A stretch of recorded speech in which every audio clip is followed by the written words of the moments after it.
Olá, qual o significado da Páscoa para nós espíritas? Para que nós compreendamos de onde veio a Páscoa, qual o seu significado atual, por que ela é comemorada da forma que é hoje, nós vamos primeiro fazer uma viagem ao passado, entender qual a origem dessa Páscoa, por que os cristãos a comemoram de determinada forma e por que de onde veio essa comemoração, como que os judeus, que são aqueles que originalmente comemoram a Páscoa, por que eles começaram a comemorar dessa forma. Então a primeira Páscoa, ela é a Páscoa judaica, como a gente vai ver no próximo slide, é o Pessá. Pessá é o nome que se dá à Páscoa original. Pessá significa o pulo, a passagem, a passagem do quê? Então o povo hebreu era um povo que estava cativo há muitos séculos no Egito e eles não conseguiam naquele povo, eles não conseguiam no meio em que eles estavam fazer o culto ao Deus único, a Yahvé, ao Deus dos hebreus, a Deus do povo judeu. Então o que eles queriam? Eles queriam se libertar, eles eram escravos, eles queriam se libertar do jugo dos egípcios. E o Espírito encarnado que foi concebido da missão de fazer isso foi Moisés. Então Moisés, ele foi criado no Egito, depois ele foi expulso de lá quando ele assassina um egípcio, e aí ele é incumbido da tarefa de voltar ao Egito para libertar o seu povo. Só que isso não pôde ser feito de maneira pacífica, como se esperava. O faraó ele não iria perder milhares de escravos de maneira dócil, ele não iria simplesmente libertar essas pessoas do nada. Então, através da força, Moisés, como um poderoso médium de efeitos físicos que era, ele foi incumbido de levar até o Egito o que a gente chama de as 10 pragas, e a 10ª praga, que era a morte dos primogênitos de pessoas e de animais, ela iria abranger a todos, Deus fez a promessa de que um anjo destruidor, um anjo da morte, um flagelo destruidor, iria passar por todas as casas do Egito à noite e todos os primogênitos seriam mortos. E a única forma de evitar isso seria que os hebreus, eles deveriam sacrificar um cordeiro, pegar o sangue deste cordeiro e passar nos umbrais da porta de entrada das casas, Então, nessa imagem aqui a gente já vê um judeu, passando o sangue no umbral da porta, e já na imagem seguinte a gente vê o anjo destruidor, passando pela casa dos judeus, eles dentro da residência, e ele vê a marca e ele passa, Então essa passagem do anjo que acabou não permitindo que os primogênitos, que os filhos mais velhos dos judeus fossem mortos, essa passagem é chamada de Páscoa, A palavra Páscoa ela tem origem nessa palavra, e não só essa passagem do anjo, esse pulo do anjo, mas também a passagem do povo pelo Mar Vermelho, quando eles estavam fugindo do Egito, e a passagem do egípcio também, dos judeus, da escravidão para a liberdade. Então esses 3 símbolos da passagem, eles são comemorados dentro da festa da Páscoa. Então Pessá, a festa da Páscoa judaica, é a Páscoa original, e ela tem como propósito a lembrança, a recordação, a memória viva de que o povo foi escravo no Egito e Deus o libertou para que eles pudessem ter os seus costumes restaurados, poderem cultuar o Deus verdadeiro, Deus único, Então, essa é a simbologia original da Páscoa. E a partir da Páscoa judaica, nós vamos ter a Páscoa cristã. Então, vamos ver aqui já no próximo slide, Jesus, que estava já no final dos 3 anos que ele teve, o seu ministério na terra, ele foi para a festa da Páscoa em Jerusalém. Chegando em Jerusalém, foi recebido, né, pelo povo com grande alegria. O povo jogava ramos para que ele passasse, né, as folhas no chão, cobrindo o chão para que ele passasse com o burrinho. Então ele foi recebido com grande alegria. Esse momento simbólico ele foi comemorado no domingo de Ramos, que é um domingo antes da Páscoa. E nessa época Jesus foi para a Páscoa judaica, a Páscoa original, né? A comemoração da libertação do povo judeu. E aí, a partir desse momento, Jesus ele faz um novo pacto com os seus discípulos, né? Ele faz uma nova aliança, que é a de ele se tornar o cordeiro imolado da Páscoa, né? Na Páscoa original nós temos o cordeiro que foi imolado no Egito para passar o sangue nos portais, para que o anjo não matasse o primogênito da casa. Então todos os anos os judeus eles repetiam esse ritual da imolação do cordeiro, não para passar na porta mais, mas a imolação do cordeiro era feita ainda junto com fazer e comer o pão, os pães asmos, né, então os pães sem fermento, já que eles tinham no fermento um símbolo, né, do pecado, o símbolo daquilo que é impuro. Então eles comiam durante essa festividade os pães asmos, né, os pães sem fermento. E aí Jesus, ele conversando com seus discípulos, ele explicando por que ele veio ao mundo, o que ele teria que passar, o que ele teria que fazer, ele mesmo se faz o cordeiro, né? Ele se diz ser o cordeiro de Deus e ele próprio seria imolado para a salvação de todos nós. Dentro da concepção cristã original, né? Os católicos, os protestantes, muitos deles enxergam Jesus como o próprio Deus.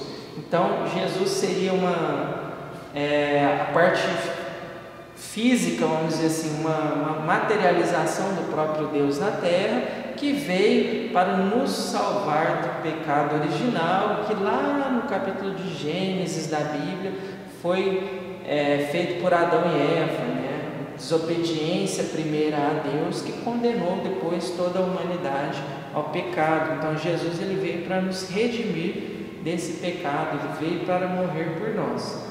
E como nós espíritas enxergamos essa situação, né? Então, aqui no próximo slide nós já vemos a ressurreição do Cristo, né? A Páscoa em si hoje, né, dentro do cristianismo, ela é comemorada dessa forma. Na sexta-feira, que foi o dia que Jesus foi pregado na cruz, que ele sucumbiu na cruz, é a sexta-feira santa, né, o dia que se tem como o dia da morte do Cristo, né, e o domingo, o dia da sua ressurreição, é a Páscoa.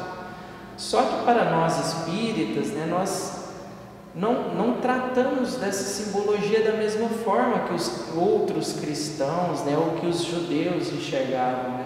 Nós nem comemoramos a Páscoa judaica do ponto de vista da libertação do povo, porque nós não somos judeus. Nós também não enxergamos Jesus como aquele que veio dar o seu sangue por nós, no sentido de que ele morreu pelos nossos pecados. Então, porque aí nós encontraríamos duas incoerências que não fariam sentido. A primeira é de Adão e Eva pecarem, todos nós sermos culpados pelo pecado deles, que não faria nenhum sentido. Nós não podemos ser culpados pelos pecados de outra pessoa. Cada um é responsável pela sua própria vida, pelo que faz, pelo seu livre-arbítrio, pelas suas escolhas. Mas também não faria sentido Jesus morrer para curar o nosso pecado, né? Para vencer o pecado por nós. Porque senão qual que seria o nosso papel nessa história? De que nos adiantaria ter livre-arbítrio se você já nasce com o pecado porque outra pessoa pecou, e se para se redimir do seu pecado outra pessoa tem que morrer por você, que seria o Cristo? Qual seria o sentido disso, né? Isso não se enquadra na razão. Então, todas essas questões, né, muitas pessoas acreditam que aconteceu desta forma, mas nós podemos interpretar que a Bíblia, ela é um livro, na verdade é uma coleção de livros, né, ela te abre um leque de possibilidades. E essas possibilidades são interpretadas de várias formas, porque se não fosse assim, nós teríamos apenas uma religião no mundo, porque só existiria um ponto de vista a respeito daqueles textos. Então, no Antigo Testamento, nós temos de religiões abraâmicas, né, nós temos o cristianismo, nós temos o judaísmo e temos o islamismo. São 3 grandes religiões, né, que se baseiam nos textos do Antigo Testamento, e uma, né, o cristianismo, que se baseia no Novo Testamento. Só que quando nós dizemos cristianismo, a gente não está falando de um corpo de doutrina único, a gente está falando de dezenas de milhares de vertentes religiosas que destoam umas das outras por questões de interpretação de textos. Então nós temos alguns cristãos enxergando de uma forma, outros enxergando de outra. Se não houvesse essa diferenciação, se a Bíblia ela não abrisse o leque para interpretações distintas, não haveriam essas discrepâncias, não haveria essas diferenças. Então, a própria história do Cristo, o seu propósito de ter vindo na Terra, ela é enxergada de diversas maneiras diferentes. Dentro do Espiritismo, nós acreditamos que todos nós somos criados simples e ignorantes. O espírito simples, através das reencarnações sucessivas, ele vai adquirindo experiência, ele vai adquirindo conhecimento sobre as coisas, conhecimento sobre o bem e o mal, ele vai expandindo a sua consciência, ele vai aprendendo a interpretar o mundo ao seu redor e aprendendo a conhecer a lei de Deus e a viver de acordo com esta lei ou não, né, dependendo do seu livre-arbítrio. Então você tem a capacidade de fazer as suas escolhas sobre o bem e o mal. Se você quer agir baseado na lei de Deus, promovendo o progresso seu e dos outros, ajudando a sociedade, ajudando o mundo a se tornar um lugar melhor, ou se você quer agir em desacordo com a lei de Deus, piorando o mundo que você vive, prejudicando a si próprio, a curto, médio e longo prazo também. Porque ninguém pode ser feliz praticando mal. Então, para nós, Jesus ele veio para a Terra não para nos redimir de um pecado cometido por Adão e Eva, o pecado original que eles fizeram lá atrás e que todo mundo agora é culpado por isso. Mas Jesus veio à Terra porque a sua consciência já é evoluída, o seu coração, o seu espírito já é iluminado em perfeita sintonia com a lei de Deus, a lei de amor e de caridade. Então Jesus, ele pôde encarnar no mundo de matéria densa como o nosso e se tornar um representante pleno e puro de toda a vontade do Criador, para que nós, criaturas ainda dando os primeiros passos na evolução, criaturas ainda engateando no sentido de evolução, para que nós pudéssemos ter uma referência para a gente seguir. Jesus é o nosso guia, nosso modelo, segundo o livro dos Espíritos, né? Então ele veio para nos dar o exemplo. Nesse próximo slide que nós vamos ver agora, a gente vê aqui seria o túmulo onde Jesus tinha sido originalmente enterrado, né? E quando eles foram visitá-lo no domingo, né, o domingo de Páscoa, né, que nós entendemos hoje, ele tinha desaparecido. Então as pessoas não entenderam o que aconteceu. Então, dentro do próprio Espiritismo, nós temos várias possibilidades para esse acontecimento, né? Existem algumas discussões a respeito disso, se Jesus apareceu em corpo fluídico ou não, se Jesus ele realmente tinha desencarnado, se a espiritualidade desintegrou o corpo dele, o que aconteceu com esse corpo. Alguns acreditam que esse corpo foi roubado, não espíritas, né, mas outras vertentes de pensamento acreditam que esse corpo foi roubado, que Jesus na verdade não ressuscitou, né? Então existe muita discussão a respeito disso. para nós espíritas, Jesus viveu com um corpo de matéria e esse corpo, muito provavelmente, foi desintegrado, talvez por ele próprio, durante esse período em que ele estava, que esse corpo estava dentro do túmulo, né? E depois ele apareceu materializado para os seus discípulos, primeiramente para Maria Madalena, depois para os outros discípulos, né? Como prova viva da imortalidade da alma, como prova viva de que nossa consciência, nosso espírito, ela está muito além desse corpo de matéria, de que nós somos seres eternos, nós somos seres imortais, nós vamos sobreviver após essa morte e vamos continuar no nosso processo de evolução.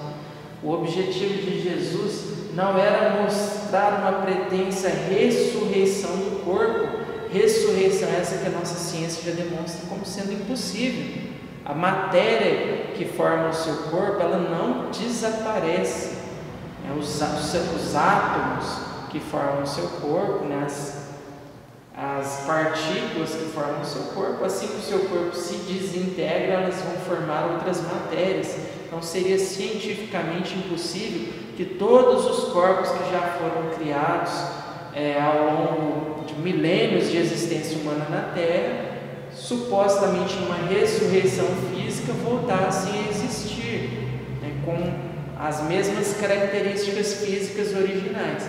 Isso não seria possível, não seria lógico, não teria propósito nenhum. Para que Deus iria te conceder uma vida eterna num corpo de matéria corruptível? Então não faria sentido você ter um corpo de matéria pela eternidade.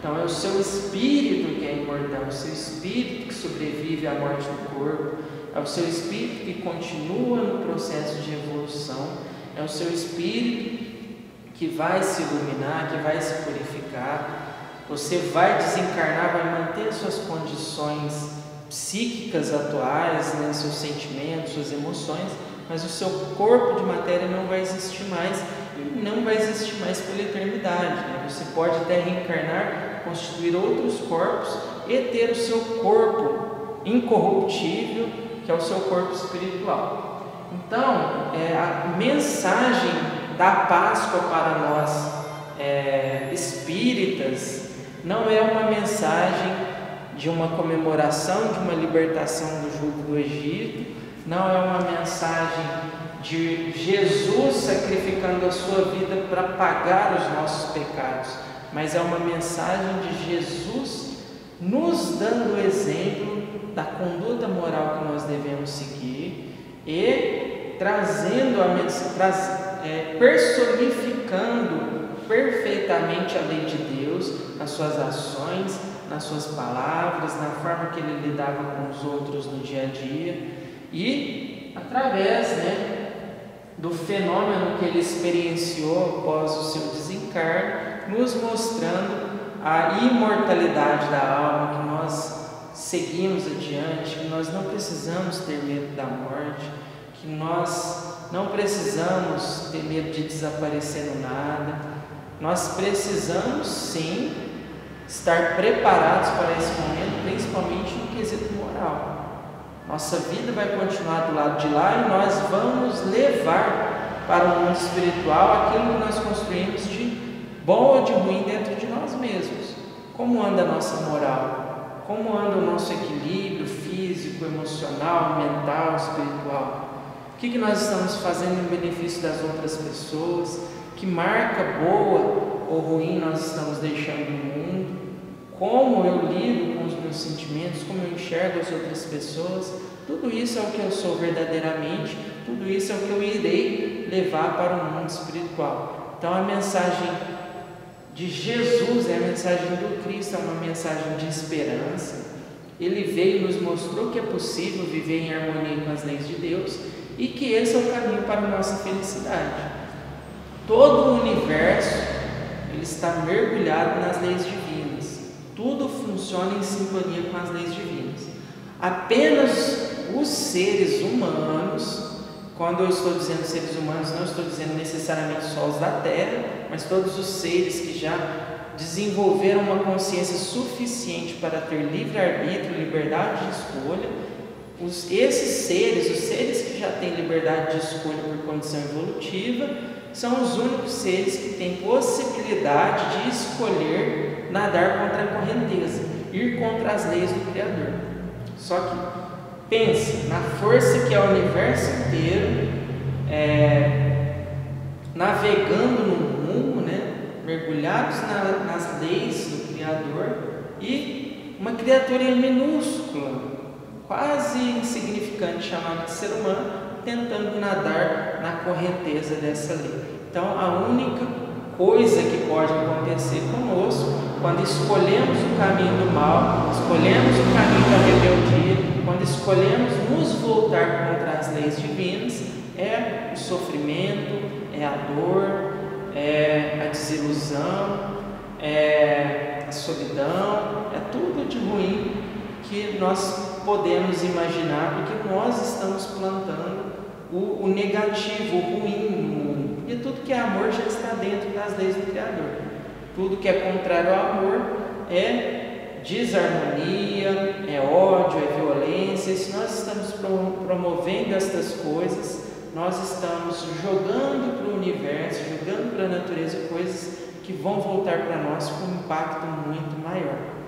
Então, que nós tenhamos a consciência de seguir a mensagem de amor do Cristo, a sua mensagem de caridade, de bem, de bondade para com todos, para que a nossa felicidade seja plena, seja completa e que todos possamos ter a felicidade de voltarmos um dia para o mundo espiritual, quando nossa missão nesse planeta se encerrar, na certeza de que fizemos o nosso melhor, de que deixamos boas coisas plantadas pelo caminho e que nós cumprimos o mínimo da nossa missão e voltamos para lá melhores do que chegamos aqui, porque essa vai ser a nossa verdadeira felicidade e a paz para a nossa consciência. Muita paz e muita luz a todos.